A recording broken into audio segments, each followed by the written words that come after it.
Bonjour à tous, Gilles, agriculteur du Loiret. Bon, je suis en train de moissonner les colzas. Ça y est, c'est parti depuis hier soir. On a déjà fait presque 20 hectares. La moitié de la première pièce, là c'est ma plus grande pièce qui fait une quarantaine d'hectares. Et donc ça se passe plutôt bien. Les rendements sont au rendez-vous. Là, il annonce du 27 quintaux pour l'instant, donc ça doit faire une trentaine. Les premières bennes faisaient une trentaine de quintaux à l'hectare. C'est positif parce que ça correspond à une année normale, voire normale un petit peu meilleure pour mes terres. Donc je suis assez content puisque ça faisait 2 ans qu'on n'arrivait pas à faire du colza. Là ça y est, on a du colza, un beau colza, et c'est plutôt une très bonne chose. Ce que je vous propose, c'est que là on a commencé à couper hier soir, et hier soir mon fils est venu faire quelques prises de drone. Donc je vous laisse avec ces quelques images de drone d'hier soir, et puis après je vous explique comment ça se passe pour la moisson.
Cette récolte de colza se passe vraiment très bien.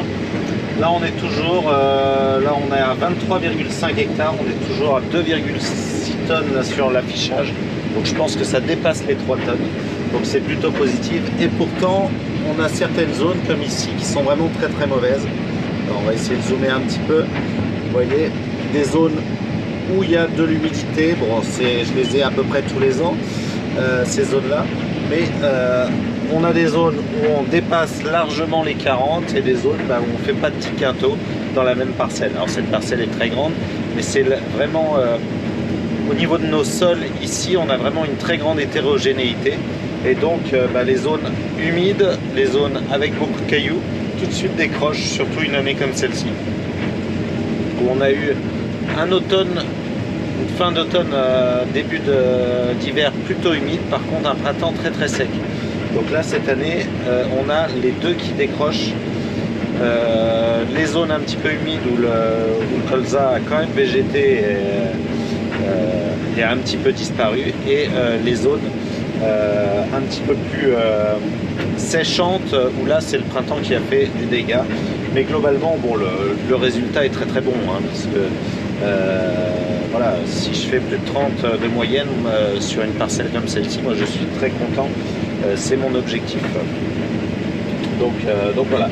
Donc là ça se passe plutôt bien. Là j'ai fini les grands riages, et là maintenant il va falloir faire les petits rabicoins entre fini cette grande partie, et maintenant il va falloir aller chercher un petit peu entre les bois, et puis pareil en bas. Bon, ça reste une parcelle qui est très très facile et agréable à faire, mais je voulais réussir à passer dans l'autre parcelle ce soir. Ça va peut-être être dur, parce que mine de rien, on est bloqué à 5, 5,5 voilà, au niveau vitesse, parce que il faut que la coupe réussisse à emmagasiner tout ce colza.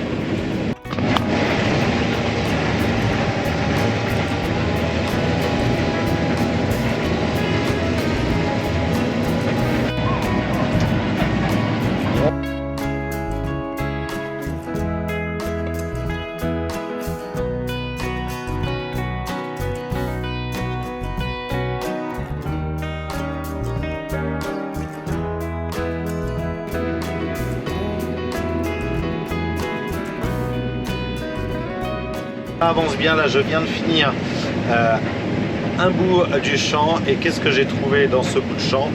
Eh ben les sangliers. Bon, les sangliers sont juste devant. À votre avis, il y en a combien devant? Il y en a au moins un. Ça risque de sortir là bientôt. Ah, 1, 2, 3, 4, 5, 6, 7. Oh, tous les petits.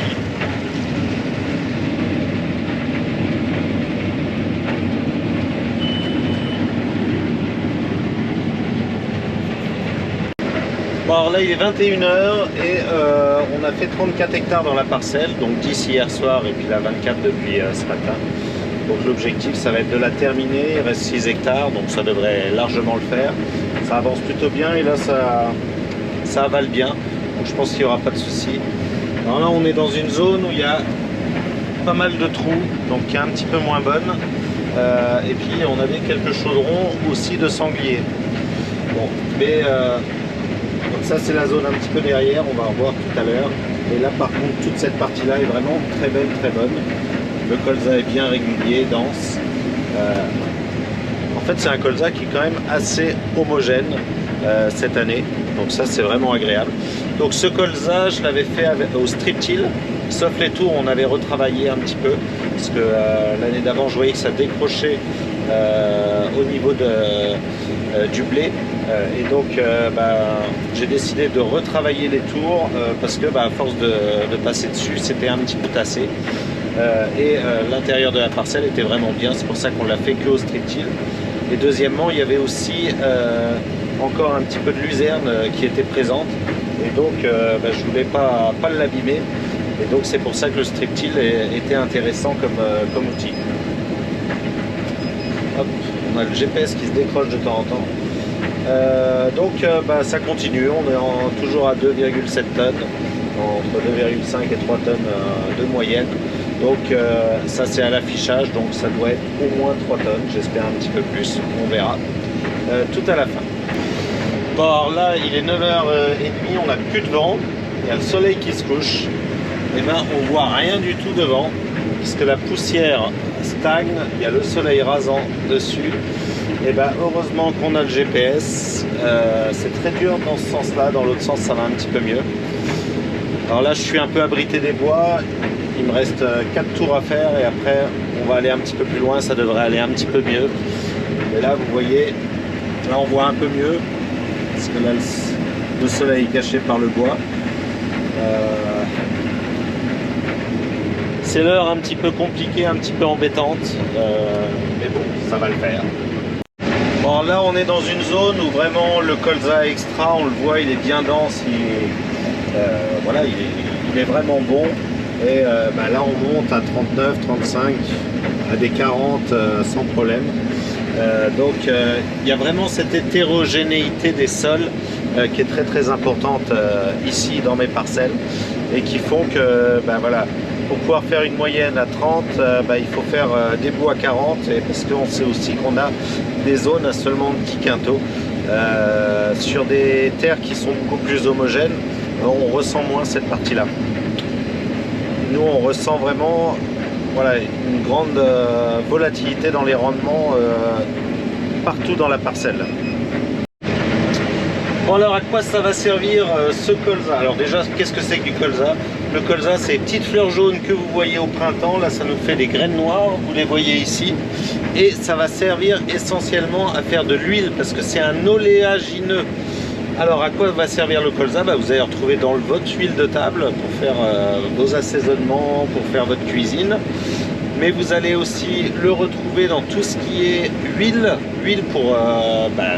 pour les moteurs aussi, puisque dans tout ce qui est huile végétale, on va l'utiliser pour les moteurs. Mais ça va aussi servir de biocarburant.